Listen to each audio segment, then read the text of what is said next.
The United Nations has condemned car bomb attack in Libya's Benghazi, in which 3 UN staff members were killed. The blast that occurred outside a mall targeted a convoy for the UN support mission in Libya. Along with the UN staff, 2 other mission members were also killed. Now, 10 other Libyans were wounded during this explosion. A burned-out UN car was found at the scene. The attack comes at a time when the United Nations is trying to broker truce in the Libyan capital of Tripoli, which has been under attack since April. The UN Secretary-General spokesperson Stefan Dujarric said in a statement, and I quote, "The Secretary-General calls on all parties to respect the humanitarian truce during Eid al-Adha and return to the negotiating table to pursue the peaceful future the people of Libya deserve." Now, the United Nations Security Council convened for a meeting to discuss the situation in Libya. UNSC as well as the Libyan ambassador to UN condemned this attack. UN said that it will continue its mission from Libya. The United Nations doesn't intend to evacuate from Libya.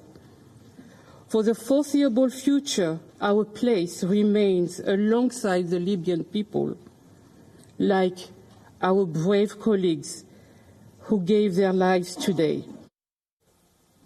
أنه لا حل عسكري للأزمة في ليبيا، وأن الحوار السياسي السلمي بين الليبيين الذين يؤمنون بمدنية الدولة هو السبيل الوحيد لتحقيق الأمن والاستقرار في البلاد.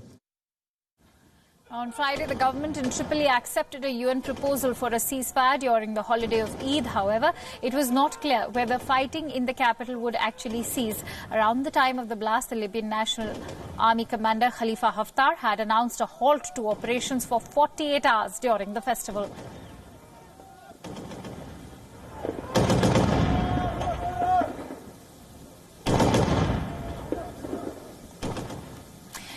Let's look east, and here's the latest from China as rescue and relief operations have begun in East China as Typhoon Libya weakens. More than 1 million people have been evacuated from their homes and taken to safer places. Over 40,000 militiamen have been deployed in the Zhejiang province to conduct emergency work. The relief officers battled to save the stranded and searched for survivors in the rubble of damaged buildings. Repair work has also been started to restore electricity in various areas.